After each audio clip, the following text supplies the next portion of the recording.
नमस्कार। रेडियो रिमझिम से प्रस्तुत है स्थानीय हालचाल। पहले मुख्य हालचाल। ग्रामीण विकास योजनाओं की हुई बैठक। आवास प्लस योजना को गति देने पर बनी रणनीति। मोटरसाइकिल की ठोकर से एक वृद्ध महिला की इलाज के दौरान मौत, पुलिस जांच में जुटी। कटिया का अपराधी शिवहर में गिरफ्तार। पिस्टल और कारतूस भी पुलिस ने किया बरामद। आपदा से बचने के लिए स्काउट के बच्चों को दी गई 5 दिवसीय ट्रेनिंग। सभी थानों पर लगा जनता दरबार। भूमि से संबंधित मामलों की हुई सुनवाई। स्थानीय हालचाल के इस अंक के साथ मैं अनिकेत मिश्र। अब हालचाल विस्तार से।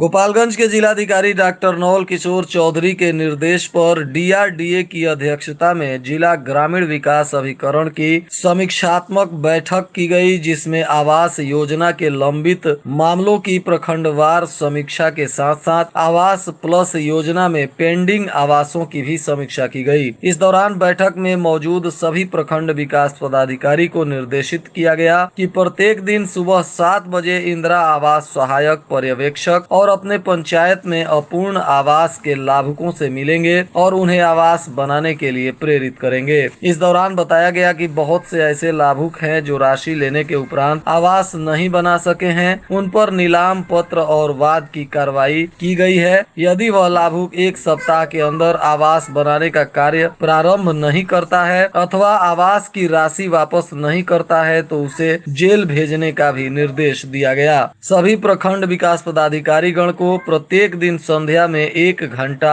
इस योजना पर मंथन करते हुए काम करने का निर्देश दिया गया। भोरे थाना क्षेत्र के दीक्षितौली गांव के निवासी एक महिला की बाइक की ठोकर लगने से मौत हो गई है। प्राप्त जानकारी अनुसार यह महिला तिलक देवी बताई जा रही है, जो रास्ता पार कर रही थी। इसी दौरान एक अनियंत्रित मोटरसाइकिल ने महिला को जोरदार ठोकर मार दिया, जिसके बाद महिला को स्थानीय सरकारी अस्पताल ले जाया गया, जहां इलाज के दौरान इस महिला की मौत हो गई। जिसके बाद पुलिस ने शव को कब्जे में लेकर पोस्टमार्टम के लिए सदर अस्पताल भेज दिया और मामले की जांच पड़ताल कर रही है। कटिया थाना क्षेत्र का रहने वाला एक अपराधी जिसका नाम रियाज अंसारी बताया जा रहा है, इसको शिवहर की पुलिस ने अपराध की योजना बनाते हुए गिरफ्तार किया है और इस पर पहले से भी कुछ मामले दर्ज हैं तथा शिवहर की पुलिस के द्वारा इसकी कुंडली भी खंगाली जा रही है। इस आरोपी की गिरफ्तारी शिवहर के श्यामपुर भटहा थाना की पुलिस ने किया है और इस आरोपी के पास से जिंदा कारतूस और पिस्टल भी पुलिस को मिला है। जिसके बाद शनिवार को आरोपी रियाज अंसारी से पूछताछ करने के बाद पुलिस ने इसे जेल भेज दिया और गोपालगंज पुलिस के सहयोग से इसकी कुंडली भी खंगालने में पुलिस जुटी हुई है।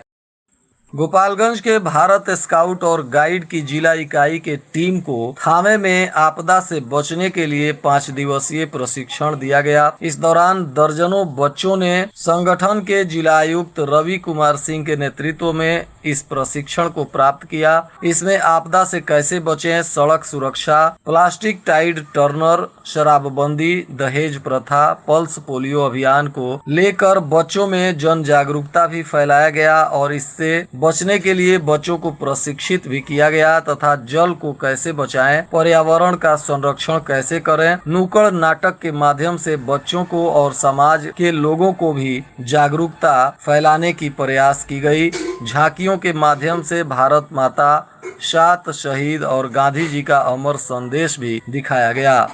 गोपालगंज के जिलाधिकारी डॉक्टर नवल किशोर चौधरी के निर्देशानुसार प्रत्येक शनिवार को जिले के सभी थानों पर जनता दरबार लगाया जाता है और इसी कड़ी में सभी थानों पर जनता दरबार शनिवार को लगाया गया, जिसमें कुचायकोट थाना पर भी अंचलाधिकारी तथा थाना प्रभारी के नेतृत्व में जनता दरबार लगा, जहां कई दर्जन मामलों की सुनवाई की गई और इसे सुलझाने का प्रयास किया गया। इसी तरह नगर थाना पर भी जनता दरबार लगा, जहाँ लोगों के भूमि से संबंधित मामलों की सुनवाई हुई। भोरे और कटिया थानों पर भी जनता दरबार आयोजित हुआ, जहां अंचलाधिकारी के साथ ही थाना प्रभारी भी मौजूद रहे और लोगों की भूमि से संबंधित मामलों की सुनवाई की गई और उसके निष्पादन के लिए प्रयास किया गया।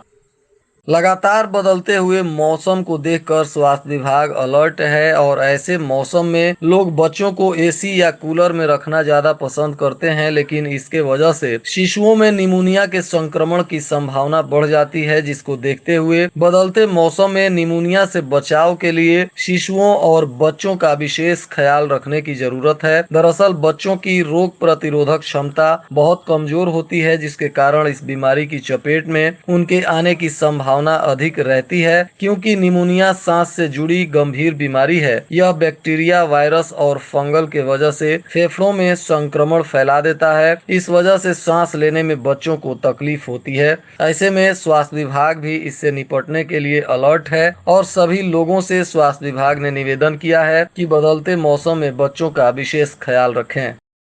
गोपालपुर पुलिस ने भी वाहन जांच करते समय शराब के साथ दो तस्करों को गिरफ्तार किया है, जिनका नाम बिट्टू पांडे और सुजीत मिश्रा बताया जा रहा है। ये लोग उचका गांव थाना क्षेत्र के बड़का गांव के निवासी हैं। पुलिस ने इन दोनों पर उत्पाद अधिनियम के तहत मामला दर्ज कर लिया है और इनके शराब तथा मोटरसाइकिल को जब्त किया गया है। कुचायकोट पुलिस ने NH 27 पर करमैनी गांव के पास वाहन जांच करते समय एक मोटरसाइकिल से भारी मात्रा में विदेशी शराब पकड़ा है। हालांकि तस्कर की गिरफ्तारी नहीं हो सकी है। पुलिस ने बताया कि तस्कर का जब पीछा किया गया तो वह मोटरसाइकिल छोड़कर फरार हो गया। जिसके बाद पुलिस ने जब वाहन की तलाशी ली तो इसमें से 335 पीस 8 PM टेट्रा पैक शराब मिली है। इस मामले में अज्ञात के विरुद्ध प्राथमिकी दर्ज कर ली है और आरोपी की पहचान करने में जुट गई है। शराब तथा मोटरसाइकिल को जब्त किया गया है। विजयीपुर थाना की पुलिस ने भी थाना परिसर के सामने मुख्य सड़क पर बैरियर का निर्माण करने के बाद यहां वाहनों की जांच पड़ताल शुरू कर दी, जिसमें पहले ही दिन आधा दर्जन से अधिक शराबियों को पुलिस ने गिरफ्तार किया है। जांच को देखते हुए शराबियों में हड़कंप मच गया और रास्ता बदल कर भागते हुए कई क्षेत्रों से शराबी और शराब तस्कर देखने को मिले हैं। शाम ढलते ही विजयीपुर के अधिकांश लोग उत्तर प्रदेश जाते हैं तथा शराब पीने के बाद अपने घर चले आते हैं और इसी को देखते हुए अब पुलिस ने सघन जांच अभियान शुरू कर दिया है, जिसमें आज आधा दर्जन शराबियों को पुलिस ने गिरफ्तार किया और उन पर विधि संबद्ध कानूनी कार्रवाई करते हुए न्यायिक हिरासत में जेल भेजा गया है। कुचायकोट प्रखंड मुख्यालय के सभागार भवन में कचरा प्रबंधन को लेकर एक दिवसीय कार्यशाला का आयोजन किया गया, जिसमें घोषित किए गए ODF प्लस और कचरा प्रबंधन में शामिल 4 पंचायतों के जनप्रतिनिधि भी मौजूद रहे। यहाँ ठोस एवं तरल अपशिष्ट प्रबंधन के तहत आयोजित कार्यशाला में जनप्रतिनिधियों को ठोस और तरल अपशिष्ट के सुचारू रूप से क्रियान्वयन के संबंध में जानकारी दी गई। इस दौरान BDO वैभव शुक्ला ने बताया कि वार्ड स्तर पर 2 कचरा प्रबंधन के तहत कर्मियों को रखने का निर्देश प्राप्त है। इसके लिए सभी वार्ड सदस्य वार्ड सभा का आयोजन करेंगे और वार्ड सभा से 2 लोगों का नाम सर्वसम्मति से चयनित करेंगे और चयनित व्यक्ति ठेले के माध्यम से ठोस एवं गीले कचरे को एक जगह एकत्रित करेंगे तथा वार्ड स्तर पर लोगों को स्वच्छता को लेकर जागरूक भी करेंगे। कुचायकोट में चयनित 4 पंचायतों में खजुरी, मतिया खास, सिसवा और सासा मूसा पंचायत शामिल है, जिसको लेकर आज यह बैठक की गई। भोरे थाना क्षेत्र के रिखई बारी में हुए रामलाल हत्याकांड में पुलिस ने कार्रवाई करते हुए एक आरोपी महिला को उसके घर से गिरफ्तार कर लिया है, जिसे आवश्यक कार्रवाई के बाद न्यायिक हिरासत में जेल भेज दिया है। बताते चलें कि 1 माह पहले रिखई बारी में रामलाल खटिक की धारदार हथियार से काटकर हत्या कर दी गई थी और इस मामले में कार्रवाई करते हुए केस के अनुसंधानकर्ता संपूर्णानंद ने अभियुक्त इंद्रावती देवी को उसके घर से गिरफ्तार कर जेल भेज दिया। कटिया थाना क्षेत्र के अमिया गांव में दहेज के लिए एक विवाहिता की हत्या करने का मामला सामने आया है, जिसमें विवाहिता के पिता ने पति रोशन चौहान सहित 6 लोगों के विरुद्ध थाने में नामजद प्राथमिकी दर्ज कराई है, जिसके बाद पुलिस ने प्राथमिकी दर्ज कर मामले की तफ्तीश शुरू कर दी है। इस घटना में मृत महिला का नाम अर्चना कुमारी बताया जा रहा है। कुचायकोट प्रखंड के पश्चिमांचल में स्थित भुवनेश्वर नाथ मंदिर में एक जरूरतमंद बेटी की शादी लोगों ने आपसी सहयोग से करवा दिया। इस दौरान प्राप्त जानकारी अनुसार दुल्हनपुर खास गांव की रागिनी कुमारी बताई जा रही है और लोगों ने आपसी सहयोग से इस बिटिया की शादी सहजनपुर गांव के निवासी राम सेवक प्रसाद से कराई, जहां धूमधाम से लोगों ने वर वधू को आशीर्वाद दिया और गांव की तमाम महिलाएं और गणमान्य लोग भी इस शादी में मौजूद रहे। इस तरह से लोगों ने एक जरूरतमंद परिवार को आपसी सहयोग से शादी कराकर एक नई मिसाल कायम की है।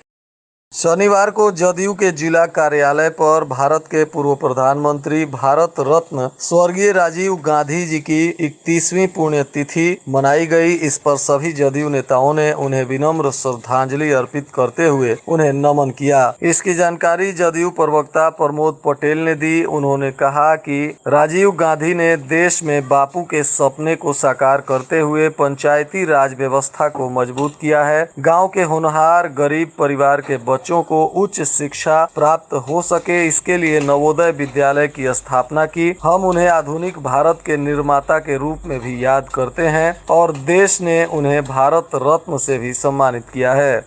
और आज के मौसम का तापमान गोपालगंज में न्यूनतम 24 डिग्री सेल्सियस और अधिकतम 35 डिग्री सेल्सियस रहने की संभावना है।